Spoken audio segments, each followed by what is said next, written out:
35 дугаар анги. Нуурын хаш тавцсан. Тулааны зүрх гэдэг заавал үнэнч шударга буянтай эсвэл сайн сайхан зүйл байх албагүй. Зөв шударгаар дүрэн амьд буддаа байлаач харанхуй санаа үүрлсэн чөтгөрийн бүлгмийн тэргүүн байлаач ялгаагүй. Тулааны зүрх сайн мөг шүүдгүй. Тэр зөвхөн нэг зүйлийг л асуудаг. Хүн энд хад чулуутай замаар алхах шийдэмгий сэтгэлтэй юу? Тулааны урлаг бясалгана гэдэг өдөр бүрийн тэмцэл. Хүний амьдрал зовлон, аюул уруу таталтаар дүүрэн. Хэрв сэтгэл нь бат биш тулаанчийн замаас амархан хазааж бууж өгнө. Тэгвэл өмнөх бүх хөдөлмөр талаар болно. Зарим хүн тулааны урлагийг зөвхөн эд баялаг тансаглалын төлөө бясалгадаг. Ийм хүмүүс зүрх сэтгэлдээ тулааны урлагийн жинхэнэ утгыг ойлгохгүй байдаг. Бясалгалын ихэн үед нь нэг их нөлөөлөхгүй. Харин хожим үл давган харах хан болж хөвөрдөг. Суц нэгтруулах шатанд хүрэхэд л хүн тансаг амьдрал эдэлж алт мөн гэрх мэдэл донд омбох боломжтой. Тэнгэрийн аз хаант улсад тийм олон тулаанч бий. Учир нь хаант улс суц нэгтруулах шатанд хүрсэн хүмүүст өгөөмөр шагнал олгодог. Тиймээс зарим хүн тоо томшгүй зовлон туулж энэ зорилгод хүрдэгч тансаглалын уруу таталтыг тисч чадалгүй тулааны замаа тэндэн зогсоодог. Зүүдний сорил бясалгалын төвчнийг шалгадаггүй. Харин хүний шийдэмгий сэтгэл тулааны зүрхийг мэдэрдэг. Энэ тал дээр Лиммин өөртөө бүрэн итгэлтэй байлаа. Тэр нууцлыг шидэж шоог олоогүй байсан ч энэ сорилтыг 120% итгэлтэйгээр давна гэж бодож байсан. Энэ үед нэр дэвшигчдийн талаас илүү нь эхний сорилт унаж талбайгаас гарсан тул талбай өмнөхөөсөө хамаагүй уужин болжээ. Хөөрхий Лин Шаод нь шалгалтанд орох эрхээ аль хэдийн алдсан тул талбайн гаднах гол зам дээр л үлдэхээс өөр аргагүй байв. Лиммин эргэн Лин Шаодн руу харав. Цугласан олны дунд олон хүн байсан ч тэр найзаагаа олж харлаа. Лин Шаодн ч мөн Лимминийг хараад эрхий хуруугаа золхов. Лиммин инээмсэглэв. Тэр толгоогоо эргүүлэхдээ олны дундаас нэгэн дүрийг олж харав. Нарциссын дэлбээ шиг цайвар шаргал биедээ таарсан дайшин зүмсэн охин байлаа. Хунгийн өдөр чимгэлсэн гоёмсог малгайтай язгууртай айлын охин мэт харагдана. Тэр үл анзаарагдам булан зогсоод бүхнийг ажиглаж байв. Лиммин тэр охиныг танив. Лан юньвэ. Лиммин харцаа хурдан бууруулав. Хэрв тэд харц тулгуурлал Лан юньвэд илүү эвгүй байх болно гэдгийг тэр мэдж байлаа. Хараагүй мэт өнгөрсөн дээр зүрхэндээ Лиммин Лан юньвэг огт буруутгахгүй. Эцэц тэд хооронд зөвхөн дуугүй үл ойлголцол байсан. Гэрлэг тухай ноцтой ирж амлалт өгсөн зүйл байгаагүй. Лин юньвэд тухайн нөхцөлд жирийн охин хийж болох цорын ганц сонголтоо хийсэн. Лан юньвэ өөрийг нь Лиммин аль хэдийн анзаарсныг мэдсэнгүй. Өнөөдөр энд ирэх үү үгүй юу гэж тэр дотроо удаан тэмцсэн. Тэр Лимминтэй уулзахыг хүсээгүй. Гэхдээ зүрхнийх нь гүнд үл мэдих санаа зовнил байсан. Тэр Лиммин сайн байгаа эсхийг мэдхийг хүсжээ. 2 сарын өмнө Лиммин хідэн муухай тэмдгийн цаас зарах гэж оролдож байсан дүр зураг түүний санаанд тод үлдсэн байлаа. Дэлгүүрийн үүдэнд босон тэр явдал түүний сэтгэлд өрөвдөх мэдрэмж төрүүлсэн. Баян гэр бүлийн түшиггүй тулааны замаа өөрөө дааж явах. Дээрээс нь онцгой аимшигтай авьяастай биш түүнд байсан зүйл нь өөрөө түрээслэх хоол авах багахан юм хөдлөж авах төдий өчүүхэн мөнгө. Ийм өрөвдөлтөй нөхцөл төр магадгүй зөвхөн төмөр утас өвс авч чадах байх. Магадгүй тэрийг ч авч чадахгүй. Тэгвэл бид нь аль хэдийн хидэн дотоод гэмтэл хөрөмтлөгдсөн байж мэднэ. Энэ бодол Лан юньвэгийн сэтгэлийг түгшээв. Тэр Лимминий төвчээр шантаршгүй занг хайрладаг байсан. Бага бахта түүнийг дээрлэх гэсэн хүүхдүүдээс Лиммин хамгаалж байсныг тэр санав. Тэр үед Лиммин яг л Зоригт Баатар мэт түүний өмнө гараа дэлгэн зогсож бүх зохилтыг өөр дээр авсан. Тэр түүнд хамгаалагдсан аюулгүй мэдрэмж өгч байсан юм. Гэвч харамсалтай нь ийм мэдрэмж зарим зүйлийг орлож чадсангүй. Лан юньвэ үзэсгэлэнтэй охин ирээдүйдээ сайн бүсгүй болох шинжтэй. Төрөлхийн авьяас ч сайн. Хэдийгээр язгууртан гэр бүлээс гараагүйч гэр бүл нь боломжийн амьдралтай. Ийм охинд өөрийн ирэхгүй дэлгүүр дээгүүр гэсэн мэдрэмж төрдөг. Яг л жирийн дахиануудын нонд хоригдсон эрхэм тогс мэт. Тэр өөрийгөө энгийн амьдрал сэтгэл хангалуун суулгахыг яаж ч ятгах чадсангүй. Лимминтэй гэрлэж гэр бүлийн хоолны газрын эзэгтэй болоод бие биедээ хайртай байж 20 наснда хүүхэдтэй болж дараа нь айжмаар хөшөрч гоо үзэсгэлэн бүдгэрх амьдрал. Тэр ийм амьдралыг огт хүсээгүй. Бүр хүсээгүй. Тиймээс тэр Жу Яныг сонгосон. Зөвхөн Жу Ян гэр бүл хааны гэр бүлтэй холбоотой учраас биш. Жу Ян түүнд 7 гүн ухааны тулааны ордонд ороход тусалж чадна. Түүнд ховрыг мөхч судас нэгтруулах шатанд хүрэхтэн туслана. Судас нэгтруулах шатны уруу таталтын өмнө Лан Юнио өөрийн хүслээ дарж чадсангүй. Өнөө өглөө Лан Юнио 50 байж чадсангүй. Тэр эрхийг хүсээгүй ч эцэст нь өөрийгөө ятгах чадсангүй. Ингээд үдээс хойш энд иржээ. Тэр Лиммийн хүчний сорилт унах байх гэж бодсон. Хэрв Лиммийн онвол мөрөөдлөө орхиод гэртээ харьж аюулгүй амьдралаар амьдарч болох байлаа. Тэгвэл тэр тайвширч сэтгэлийн зовлонлоо тавьж чадна. Гэвч тэр Лиммийг тэнцсэн хүмүүсийн донд харна гэж огт бодсонгүй. Энэ нь түүнийг нэгэн зэрэг гайхшруулж санаа зовов. Гайхширсан Лиммийн ердөө 15-тай. Ямар ч гэр бүлийн төшиггүй хэрнэ бие бэхжүүлэх төвчний 2 дугаар шатанд нэвтэрсэн байсанд санаа зовсон Лиммийн ийм шатанд гэмтэлгүй эрүүл хүрсэн гэдэгт тэр итгэж чадахгүй байсанд түүний төсөөллөөр бол Лиммийн биед хид хідэн дотоод гэмтэл үүсчихсэн 30 хүрэхэд биеийг нэвдэрсэн хүн болох биз. Өглөө хүчний сорилыг хариуцсан үзэсгэлэнтэй эмэгтэй шалгагч дахин гарч ирэв. Тэр доорх олныг ажиглаж цөөнгүй хүн үлдсэн байгааг хараад үр дүн муугүй байна гэж бодлоо. Бүгд намайг даг. Бид одоо далайн хаш тавцан руу явна. 100 гаруй өхөд хөвгүүд үзэсгэлэнтэй эмэгтэй шалгагчийг даган 7 гүн ухааны тулааны ордны сүрлэг айц төрүүлэм хаалгаар нэвтрэн орлоо. 7 гүн ухааны тулааны ордон уулын ингэрт байрладаг байв. Дотор нь тэнгэр баганцсан өндөр барилга авраг ордон байсангүй. Харин хязгааргүй үргэлжлэх газар нутаг горх гоёмсог хийцтэй асрууд өгтлээ. Асрууд нь маш нарийн урлсан зөөлөн уян шугамтай бөгөөд эргэн тойрныхаа байгалийн үзэмжтэй төгс сууссан байв. Уран хийц байгалийн гоо үзэсгэлэн ингэж төгс зогсож болно гэж бодоход хүний ам өөрийн ирэхгүй ангаана. Олон хүн нэг аяг цай уух хугацаанд орчим алхсны дараа гүн ногоон нуурын дэргэд хүрч ирэв. Нуур амьд хаш чулуу мэт тод өнгөтэй байлаа. Гадаргуун дээр нь долгионы өчүүхэн мөрч үгүй. 50 нам гүм нуурын эргийг унжгар бургасуу түрээлнэ. Хэдийгээр навчиж сунах намрын улирал болсон ч 50 нуурын гадаргуу дээр нэг ч навч хөвөөгүй байгааг хараад хүн бүр гайхав. Маргад ногоон нуурын голд цайвар цагаан хашаар хийлсэн тавцан байлаа. Тэр хаш тавцангийн ирэг рүү 9 чулуун гүүр холбогдно.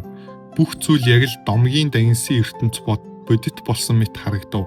Лиммийн хаш тавцангаас хэдэн 10 метрийн зайд усан дээр хүүж буй нэгэн асрыг олж харав. Асар дотор чулуун ширээ байрлаж, дээр нь цай, хатаасан жимс өрөөстэй байлаа.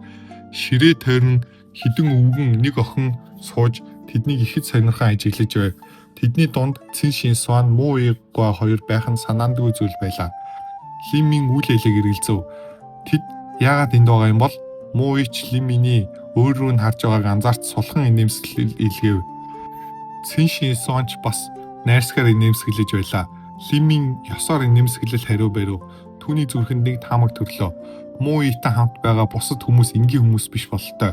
Тэдний зарим нь амьсгал төрөх байдлаараа муу игаас тутгааргүй хүчтэй санагдана. Эдгээр хүмүүс мастерууд Лиммийн буруу таамаглаагүй. Тэнд сууж буй хүмүүсийн дунд муу игийн хідэн анд нөхөд Тэнгэрийн Аз хаант улсын төрийн зарим төвшөнд мөн 7 гүн ухааны тулааны ордны настнууд байлаа. Шалгалт жилд 2 удаа явагддаг бөгөөд тэд ирж ажиглан нэр дэвшигчдийн дунд сайн үр дүн байгаа эсхийг шаарддаг. Тэд голдуу хангалттай авьяастай мөн цэвэр тулааны зүрхтэй хүмүүсийг хайдаг. Жил бүр эсэлтийн шалгалтанд орохын тулд нэр дэвшигчид авьяасын зэрэг болон өөр мэдээлэлээ бүртгүүлдэг. Тиймээс настнууд өөрсдөө заавал хэмжих шаардлагагүй. Тэд бичиг баримтуудыг аль хэдийн үзсэн байдаг. Энэ удаагийн нэр дэвшигчид арай гэж хангалттай хэмжээнд байлаа. Хамгийн хүчтэй дээд 4-р зэрэглэлийн авьяастан 5-р зэрэглэлийн авьяас бол 10 жилд нэг тохио ховор хэрэг бөгөөд байн гардаггүй. Дээд 4-р зэрэглэлийн авьяас ч бас доод 4-р зэрэглэл бол дайжгүй. Харин 3-р зэрэглэлийн авьяас арай сул тооцогдно. Эхний шатны шалгалт тийм ч чухал биш. Тулааны ордны настнууд гарч ирээгүй. Тэд авьяаслыг нь аль хэдийн мэдсэн. Харин энэ удаад тэд нэр дэвшигчдийн дунд онцгой хүчтэй тулааны зүрхтэй хүн байгаа эсхийг харахаар ирсэн юм. Тавцан дээр гар. Оюун санаагаа хамгаалж бясалгалын судалц хуу. 5 сорилыг давбал тэнцэн тооцно. Үзэсгэлэн тэмэгтэй шалгагч илүү. Нэр дэвшигчид 9 чулуун гүүрээр нэг нэгээрээ хаш тавцан дээр гарч ирлээ. Тэдний зүрх цээжин дотроо хүчтэй цохилж байв. Эхний шалгалтын үед олон хүний сэтгэл итгэлээр дүүрэн байсан. Тэд өөрсдийн хүчний хязгаарыг мэддэг. Зарим нь сандраад бүх чадлаа гаргаж чадахгүй байж магадгүй гэж бодсон ч тэнцэг хэсэгтээ тийм ч их сандрах шаардлагагүй гэдгийг мэдэж байсан. Харин энэ удаа зүүдний сорил. Тиймээс тэд үнэхээр түгшиж байлаа. Олонний нэр дэвшигчийн өмнө зүүдний сорилд орж үзээгүй. Тиймээс дотор нь ямар дүр зураг өгдөхийг огт мэдэхгүй. Гэхдээ энэ сорил хамгийн өндөр хасалтын хөвтэй гэдгийг сонссоо. Хасагдах хувь нь бүр 90% өрдөг. 10 хүнээс нэг нь л тэнцэнэ гэсэн үг. Эдгээр хүмүүс бүгд үеийнхээ дунд шилдэг авьяаснууд гэдгийг мартаж болохгүй. Жижиг хот, жижиг гэр бүл бүр бүхэл бүтэн хотын хэмжээнд ч тэд өөрийн үеийнхнээ дунд хамгийн тод гэрэлт хүмүүс. Тэд багаасаа суутан гэж дуудуулж хүндлүүлж өссөн. Гэвч ийм хүмүүсийн дунд хүртэл ихэнх нь зүүдний сорил дундаг. Энэ сорил үнэхээр аимшигтай. Хаш тавцсан дээр суу. 10 амьсгааны дараа сорил эхэлнэ. Үзэсгэлэнт эмэгтэй шалгагч илүү. Хэдийгээр тэр нилээд тоол зайд байсан ч хоолоо нэр дэвшигч бүрийн чихэнд тод сонсогдно. Жинхэнэ их хүчээр дуу дамжуулах энэ арга нь Жу яныхаас ч илүү гүн, илүү хүчтэй байв. Лимийн энэ үзэсгэлэнт эмэгтэй шалгагчийг судас нэвтрүүлэх шатны тулаанч байж магадгүй гэж таамаглав. Лимийн хаш тавцсан дээр гарахдаа алсад буй олныг нэг харлаа. Тэгээд тэр лань юуныг олж харав. Тэр унжаар буургасны дэргэд налан зогсож өөрийг нь харсан гэдгийг огт мэдээгүй хэвээр Лиминийг ширтэж байлаа. Лимийн аяархан санаа алдаад дахин харсангүй. Тэр хаш тавцсан дээр завлан суулаа. Таалагдсан бол лайк дарж Wildcard аудио сувгийг subscribe хийгээрэй. 36 дугаар анги Лиминий тулааны зүрх. Сууж амарсны дараа Лимийн нэг зүйлийг анзаарав. Хаш тавцсан цагаан хашаар бүтсэн атлаа өчүүгэн хүүтэн мэдрэмж төрүүлсэнгүй. Харин ч хавцуушгүй тайван дулаан уур амьсгал тэндээс урсаж байлаа. Анхааралтай харвал хаш тавцсан дээр олон янзын шугам тэмдэгц хийлэгдсэн байв. Эдгээр нь бичээсийн тэмдгүүд байлаа. Энэ том хаш тавцсан бол шидийн тойрог юм. 7 гүн хүндийн Шинчан маструуд ийм шидийн тойргийг бүтээсэн гэдэг. Түүний дотор орсон хүн бодит байдал хуурам үзэгдэл хоёрыг ялгаж чадхаа бэлдэг. Гэвч Лиминий санаа зовсонгүй. Зүүдний ертөнц бол эцсийн эц зүүдний ертөнц. Оюун санаагаа бат хамгаалж чадвал зүүдний ертөнц хязгааргүй удан байлаач тэр газар дээрээ бат зогсож чадна. Лимийн хаш тавцсан дээрээ суухад оюун санаа нь цэвэр гэрлээр дүүрв. 10 дахь амьсгаа дуусах мөчид түүний эргэн тойронд нүд гялбом гэрэл асаж бүх нэр дэвшигч хараанаас нь алга болов. Зөвхөн тэр ганцаараа үлдлээ. Түүний өмнө хязгааргүй удам тал нутаг гарч ирэв. Нүдний хүрэх газраас цааш үргэлжлэх тэр талын өндөр үсэн дундаас хүнтэй тэнцэх өндөртэй хэрцгий араатнууд сүргэлэн гарч шууд Лимин рүү давхилаа. Хідэн 10 араатан. Тэд бол Лиминий өмнө ясалж байсан 1-р төвшний хэрцгий араатнууд байв. Тэд хамтдаа давхиад өвс газар бүхэлдээ дөргиж сүртэй хүч түүн рүү түрэн ирлээ. Эхний араатан түүн рүү өсрөн дайрах үед Лимин нүдээч завчсангүй. Пүү! Хэрцгий араатан түүний биеийг нэвт дайран өнгөрөв. Лимин байрнаас өдөлсөнгүй. Биеийн ч гэмтсэнгүй. Гэвч араатан түүнийг нэвтлэх тэр мөчид Лимийн хүчтэй дарамт зочрол мэдэрсэн юм. Хэдийгээр тэр энэ бүхэн зүүд гэдгийг мэдэж байсан ч сүнсний гүнээс урган гарч айдсыг бүрэн арилгаж чадсангүй. Энэ л шидийн тойргийн нөлөө гэж үү? Хуурмаг гэдгийг мэдэж байсан ч түүнд төөрөх боломжтой. Хэрв төөрвөл тэр үүнийг хуурмаг зүйл гэж ялгаж чадахгүй болно. Тэр мөчид хуурмаг зүйл бодит мэт болно. Хэрв хуурмаг үзэгдмэл түүнийг албал тэр энэ зүүдэн дотроо үнэхээр хүчж мэднэ. Лимийн эхний үеийг аюулгүй давсан даруйд хаш тавцсан дээр 10 гаруй гэрэл гялсхийв. Агшин зур хид хідэн хүн хаш тавцангаас алга болж гаднах тавцсан дээр бүдгэрч унав.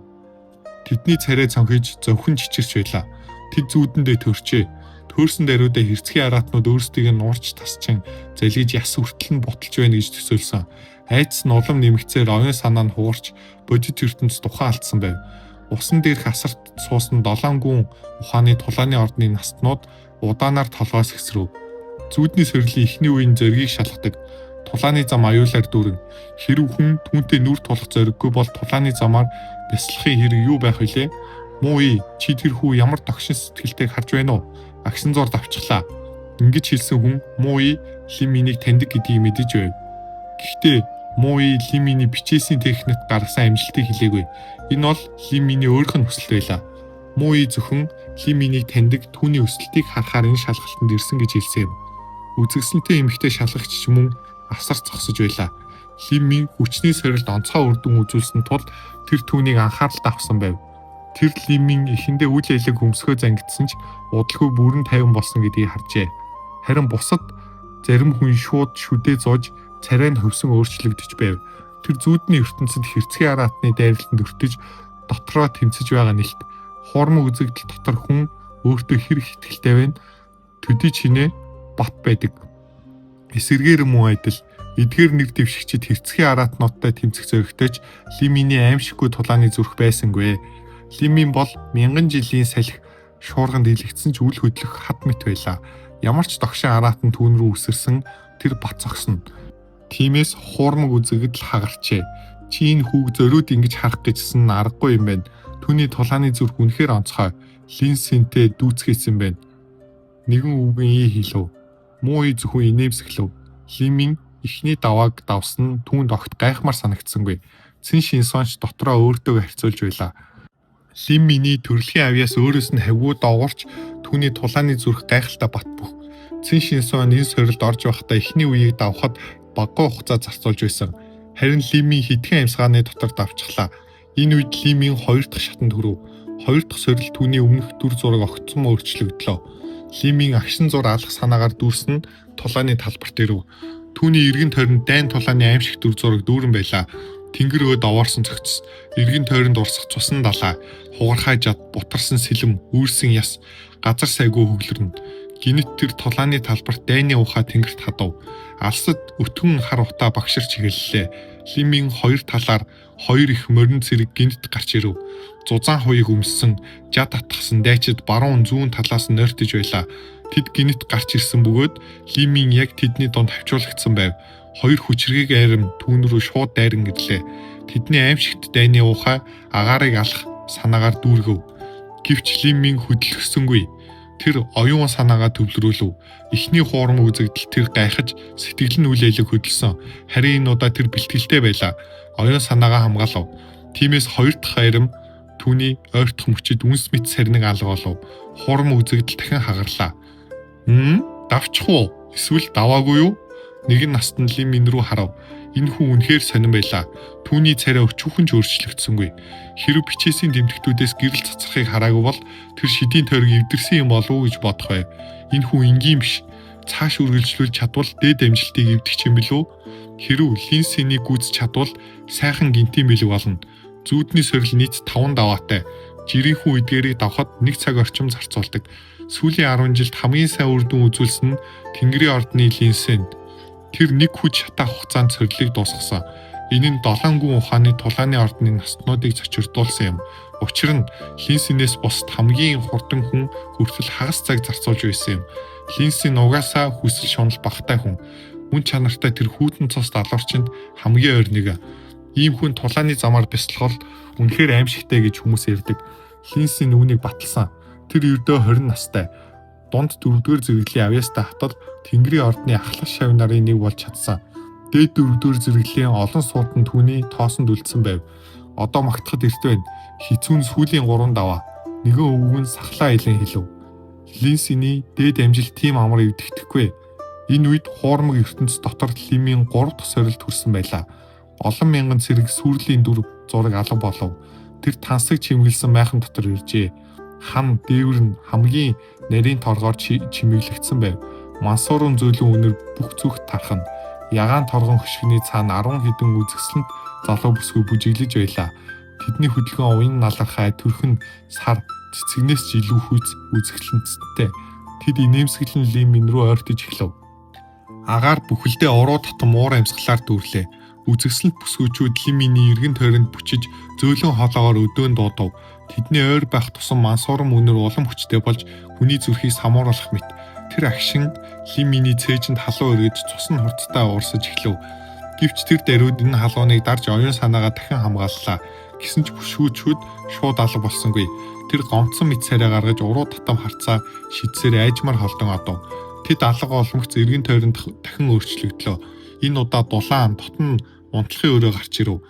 Ханын дэргэд улаан хүрэн модон ор тавьжээ. Орон дээрээ улаан хэмжээртэй хүн хүрэм өдөн нүмерэг өмссөн нэгэн эмэгтэй сууж байв. Үсэндээ цэцэг хэлбэртэй хаш зүүжээ. Тэр 25 орчим настай харагдана. Зүгээр сууж байсан ч эрх хэмсэг дөлгөн авраа цацруулж байв. Төрхөн Лимийн санаж байснаас өөр болсон ч илүү боловсрсон уян зөөлөн дур булаан мөнгө төрхтэй болжээ. Гэсэн ч тэр бол гарцаагүй Лань Юньё байлаа. Лань Юньё Лимийн сэтгэлд өргөв. Энэ 10 жилийн дараах Лань Юньё гэж юу? 50 бай. Битгий үйл. Лань Юньё орон дээр хэвтэх 2 настай ихэр хүүхэд зөөлөн бүвээ дуу аялж байлаа. Тэр 2 хүүхэд яг л адилхан төрхтэй ихэр байв. Тэдний царай төрх Лимийнтэй баг зэрэг төстэй байлаа. Лимийн өөрсдийг нь харж байгааг мэдсэн мэт 2 хүүхэд том цэвэрхэн нүдээ нээгээд түүн рүү гимгүү инээмсэглэв. Хүүхдийн цэвэрхэн инээд Лиминий чихэнд хүрч шууд сэтгэлийн гүнд нь нэвтрэглээ. Лан Юньёч мөн Лимин рүү инээмсэглэв. Түүний улаан уруул үл хэлэг ангааж зөөлөн хэлв. Лимин, хайрт минь, орой боллоо. Амардаа. Энэ мөчөд Лан Юньё болон ихэр хүүхдүүдийн дулаан инээмсэглэлийг хараад Лиминий тулааны зүрх ганхав. Эхнэр, хүүхэд, дулаан баян, амар тайван гэр орон. Тэр өмнө ийм амьдралыг хүсэж байгаагүй гэж үү? Одоо тэр үүнийг олжээ. Энд зогсож болно. Энэ бодол төрөх агшинд Лимин сэхэ оров. Тэр хилнийхээ үзүүрийг хүчтэй хаацаж өвдөлтөөр оюун санаагаа сэргээв. Эргэн тойрон өөрчлөгдөж Лан Юньё болон хүүхдүүд алга болов. Хоосон харах үг ширтэн Лиминий зүрх хүчтэй цохилж бүх бие нь хүйтэн хөлсөөр бүрхэгдсэн байлаа. Бараг л тэр төөрөх шахсан. Тэр зүүдэн дэх зургуудыг бодоод гүнзгий амьсгаав. Бүх зүйл тэр хүн хүртэл өнгөрсөнд үлдсэн. Магадгүй нэгэн цагт түүний зүрхэнд ийм хүсэл байсан бах. Гэвч тэр бодол нь аль хэдийн өнгөрсөнд үлджээ. Өнгөрсөн гэж үү? Цаанаас нь манан мэт бүдэг танил дуу сонсогдов. Лимин эргэж харав. Тэнд нэгэн эмэгтэй зогсож байлаа. Тэр эрхэмсэг дур булаан хувц өмсөж гартаа энгийн урт сэлэн барьжээ. Түүний төрх сүр жавхлантай зөрөгтэй бөгөөд тэнгэрээс заяасан гоо үзэсгэлэн улам тодорч байв. Цин Шинсуан Лимин цочив. Энэ эмэгтэй гарцаагүй Цин Шинсуан байлаа. Зөвхөн арай нас нэмсэн 20 орчим настай мэт харагдана. Хэрв өнгөрсөнд үлдсэн юм бол надтай хамт бяцлахлуул яах вэ? Бид хамтдаа тулааны замын ертөнцийг судалж болно хамтдаа. Ямар вэ? Тэр ийм хэлэхэд дүр зураг улам бүр зөөлөн уруу татан болов. Цин Шинсуан айжмаар Лимин рүү алхаж эхлэв. Түүний гоо үзэсгэлэн зүүдний ертөнцид илүү хөршгүй мэт харагдаж хүний оюун санааг амархан самруулах мэт хүчтэй байлаа. Лиминий нүд үл ялэг томорч зүрх нь агшин зур цохиллоо. Тэр дээр өөрийгөө хүчээр тогтоов. Энд ч бас хуурмаг үзэгдэл. Зүүдний сорил миний сул талыг ашиглаж байна. Лимин шүдээ зууж оюун санаандаа ганцхан бодлыг хадгалав. Миний зам бол тулааны зам. Би хэн нэгний нэмсгэлэл зогсохгүй. Гоо үзэсгэлэнч, амар амгаланч, хайр сэтгэлч миний зүрхийг үлж чадахгүй. Түүний харц дахин тайван болов. Цин Шинсуаны дүр гинэт бүдгэрч хэллээ. Дараагийн агшинд тэр ч мөн сарнин алга болов. Лимин ганцаараа харанхуй дуун зогсож байлаа. Гэвч түүний зүрх өмнөхөөсөө илүү бат болсон байв. Үргэлжлэлийг Wildcard Audio суугаас